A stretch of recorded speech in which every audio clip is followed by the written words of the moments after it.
May leukemia si Faye. Matagal na. Paano nangyari yun? Bakit hindi niya sinabi sa akin? Hindi niya pinapaalam sa'yo kasi ayaw niyang mag-alala ka. Matagal na? Pero bakit parang hindi ko naman nakikita yung mga sign na yun? Wala siyang pinapakitang kakaiba una pa lang kaya paano nangyari yun? Ganun naman si Faye. Ayaw niyang pinag-aalala yung mga nasa paligid niya. Lalo ka na. Teka, hindi ko nga ba napansin o hindi ko lang pinapansin? Biglang dumating yung prof namin kaya nagsibalikan na kami sa mga pwesto namin. Habang nakaupo ako sa isang tabi, nakatulala lang ako. Hindi ko alam kung totoo ba lahat ng narinig ko. Kahit anong pilit ko ibaling yung isip ko sa lecture, si Faye at si Faye pa din yung nasa isip ko. Leukemia? Paano? Bakit ngayon ko lang nalaman? Bakit hindi ko malang napansin? Sobrang bulag ko ba? Ako pa yung unang nagalit. Tapos, ako pa yung unang bumitaw. Wala man lang ako clue na may pinagdadaanan siya mabigat kaysa sa lahat ng iniisip ko.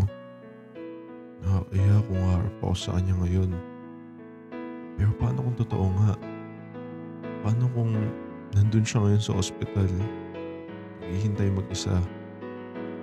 Paano kung hinihintay niya lang pala ako? Pero paano ko siya harapin? Hindi kaya mas lalo siya magalit kapag nagpakita ako sa kanya? Maya-maya biglang lumapit yung isa sa mga kaibigan ko. Problemado ka, boy, ah. Wala to. Tungkol ba kay Faye? Kalimutan mo na yun, boy. Huwag mo muna ako usapin. Wala ako sa mood makipagbiroan. Masyado mo naman diadamdam yung hiwalayan nyo. Nandiyan naman si Hazel, oh. Kayang-kaya ka niyang tulungan makalimot. Sa sobrang bad trip ko, tumayo ako at lumabas ng room. Jiro, Hindi ko siya pinansin. Diretso lang ako sa paglalakad. Jiro, may sasabihin ako. Please lang, Hazel. Huwag ngayon. Hindi ko na kaya magpanggap, Jiro. Sorry. Anong sabi mo? Kinamit lang din nila ako. Ginagamit? Nino? Ng mga kaibigan mo. Ha? May plano sila na paghiwalayin kayo ni Faye. Kaya ginamit nila ako para akitin ka. Sorry, Jiro. Hindi ko naman talaga gusto. Natakot lang ako. Pucha. So tama nga si Faye. Pinaglalaroan niyo ako. Sorry, Jiro. Pucha. Tingin mo mapapatawad kita dahil umamin ka? Tingin mo sa akin? Tuto? Hindi ko naman pinipilit kung hindi mo ako mapapatawad. Nakonsensya lang ako. Wow. Nakonsensya ka pa sa lagay na yan. Ngayon nagigets ko na si Faye kung bakit niya ako pinapalayo sa inyo. Dahil sa inyo nagmukhang masama sa akin si Faye. Kung alam ko lang noon pa, hindi ko na sana siya pinagdudahan. At kung may konsensya ka talaga, sana una pa lang sinabi mo na. Kaya huwag kang umasa na mapapatawad kita.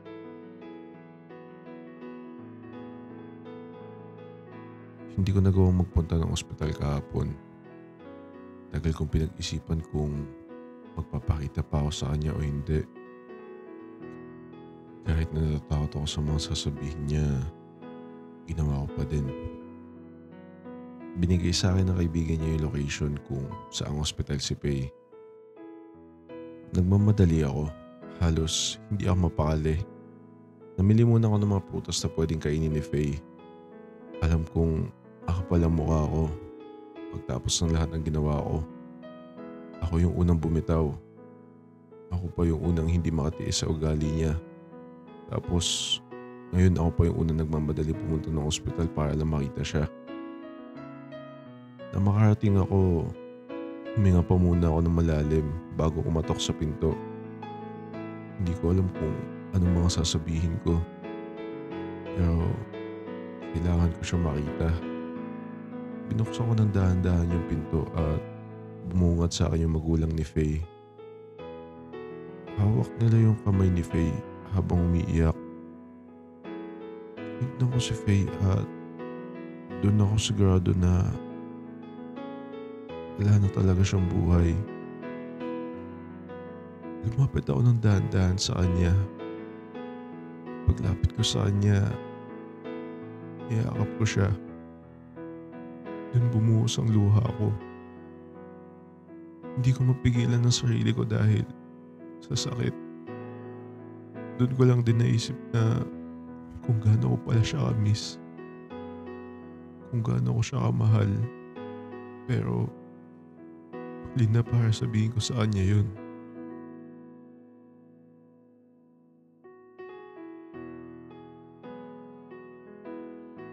Ilang araw na nakalipas simula nung nawala si Faye. Ngayon, narito kami sa libingan para ilibing siya. Bago siya ilibing, lumapit yung dad ni Faye sa akin. Nagulat ako kasi inabot niya sa akin si Jay, yung aso na binigay ko kay Faye.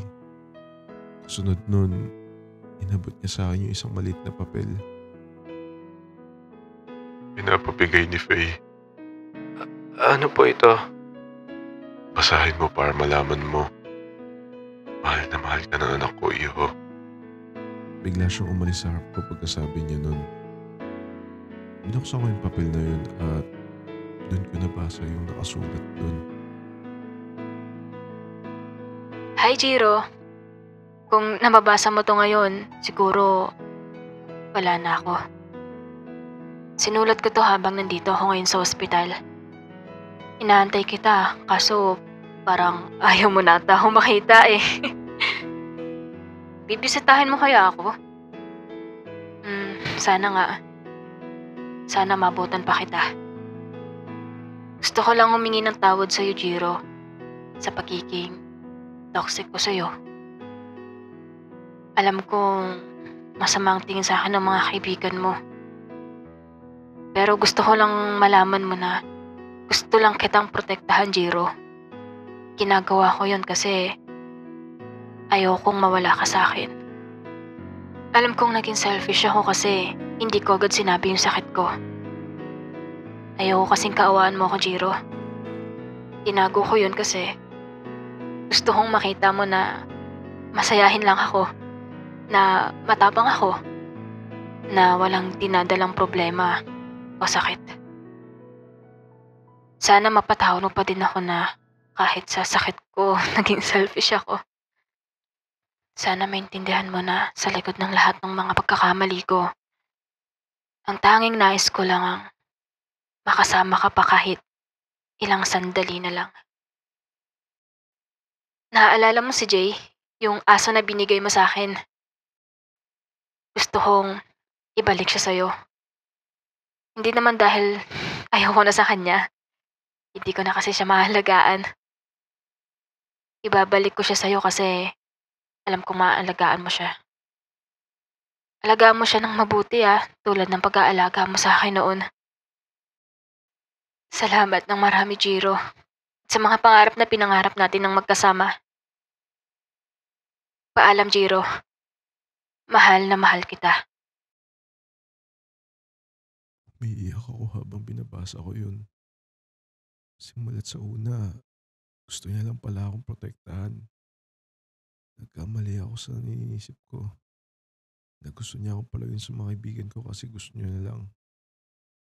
Pero yung totoo pala, may dahilan pala yung lahat. Hindi ko nakita yun kasi yung totoo ako yung naging toxic. Ako yung may kasalanan sa lahat. Habang unti-unting nilulubog sa lupa yung kabaong ni Faye, ramdam ko yung bigat. Para bang kasabay ng paglubog ng kabaong ni Faye sa lupa, parang unti-unti ring lumulubog yung mga pangarap namin na hindi yun na matutupad. Siguro nga, hanggang dito na lang tayo, Faye. Patawad. At mahal na mahal kita. Paalam, Faye.